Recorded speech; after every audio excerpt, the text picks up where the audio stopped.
Hi there guys, welcome to my YouTube channel. My name is Harry Blackley and today we're going to be talking about different sensor sizes and different types of camera, namely full frame, micro four thirds, APS-C, and then DSLR versus mirrorless as well. It might be quite a lot to cover in one video, but I'll try and keep it as short as I can. First off, I'd like to start by explaining why people choose to buy cameras when they've got a perfectly good smartphone camera in their pocket. And because you might think, oh, I've got a smartphone in my pocket that takes perfectly good pictures, why would I ever need a DSLR? Why you want to buy a camera that's specifically made for taking pictures and videos? Primarily the sensor size, amongst a lot of other factors as well. The sensor size has a massive part in the quality of the images that you're going to be taking.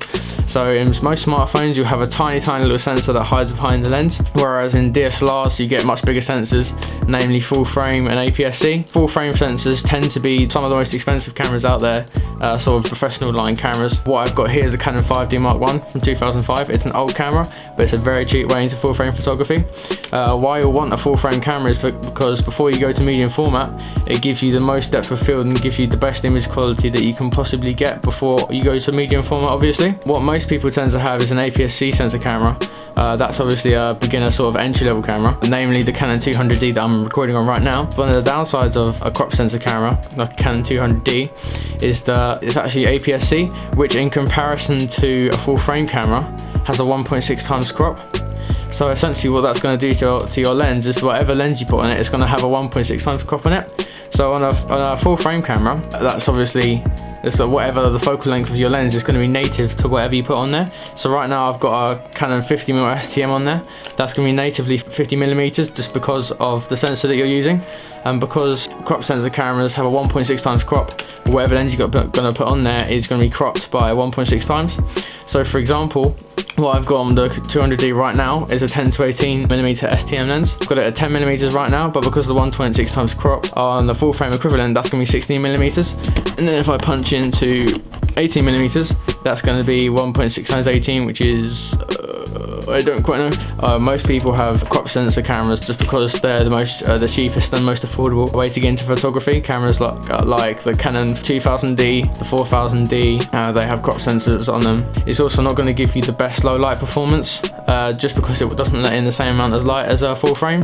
Also won't be as good for blurring out your subjects, basically blurring out the background, which is something that is really useful for portrait photography, which is why I ended up buying the 5D Mark I because of the full frame sensor. It's really good for low light, which means you can use faster shutter speeds in low light, which means you get better image quality, and also for blurring out your subjects, which is great for portrait photography and taking pictures of people, which is what I tend to do primarily apart from filmmaking. And then after crop sensor and full frame cameras, you've got the micro four thirds sensor that I've got in my Panasonic G80. The sensor is actually really tiny on this one.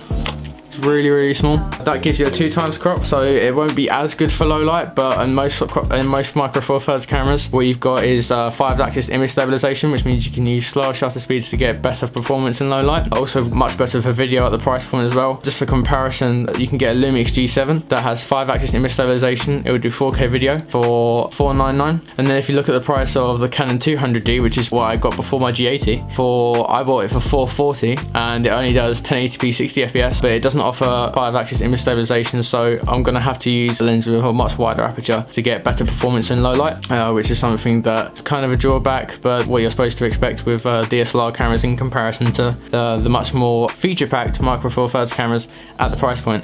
So if you want a really good video, if you want that 5-axis image stabilization, micro four thirds cameras are the way to go. The Lumix ones tend to be better at the price point, just because if you compare them to, say, for example, Olympus cameras, they won't give you 4K photo, which is something that you only get in Lumix cameras. That's essentially a 30 image burst in 4K resolution, which is quite nice, and it's really good for taking pictures of sort of wildlife or sports photography, anything moving fast really, which I find to be really useful. If you're doing video, then I would definitely recommend going mirrorless first. Oh, I haven't explained that actually. I really should explain that. Okay, let's explain DSLR versus mirrorless. Sorry, I'm going off a tangent here now. In conventional cameras, what has traditionally been used for the most of time, if that makes sense, it will be a DSLR camera with a big mirror system inside it that makes a huge sound like this, if I can actually get to it.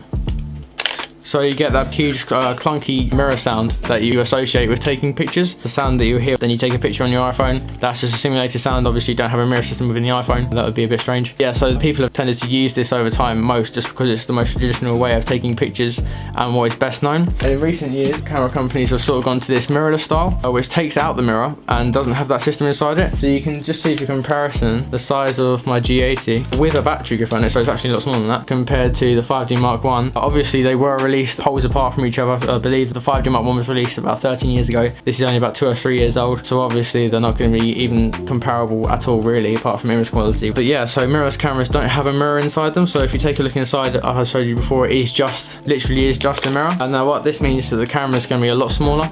Also means that manufacturers can pack a lot of more functions inside them. Most of them generally tend to be cheaper because most of them tend to have a smaller sensor on them.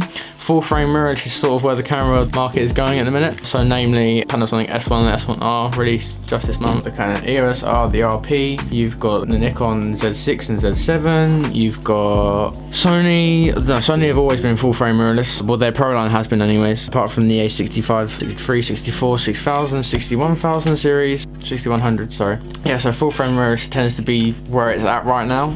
That's where most camera companies are going. It just means that the most features are packed into them. So if you're looking to get the best image quality possible, then full frame mirrorless is probably where you want to go, just because you're future-proofing yourself in terms of lens lineup. And i.e. Canon have just launched a new line of lenses called the RF lenses. They're specifically designed for the RF mount, so there will become a point in time where the EF mount lenses will become obsolete, which is kind of sad, but you know, things have to progress. So if you are getting into photography right now, I'd recommend going mirrorless, just purely because of the amount of features that you get packed into the cameras. If low light capability is blowing out your background really easily is something that you want to do, then full frame or APS-C at least would probably be ideal. You can still do this on micro four thirds cameras, but obviously you won't get as much depth of field than you would do with an APS-C or full frame camera. Something to note is the fact that there is actually an in-between between APS-C and full frame. For a few years, Canon's 1D series was 1.3 times crop, and they called that APS-H, and it's not that well known, but it does exist. I won't go too in depth about that because it's fairly self-explanatory. It's just an in-between between APS-C and full frame.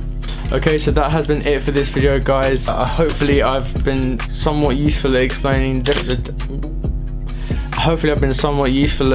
different types of sensors that you can expect to find in most consumer cameras. I won't go into depth about medium format because obviously I can't afford that and most people don't have it, so it's not that useful right now. But yeah, as I said, hopefully I've been somewhat useful in explaining the different types of sensors and also DSLR versus mirrorless very briefly, I feel. But yeah, if you like the video, please like, comment, share and subscribe, and I'll see you in the next one.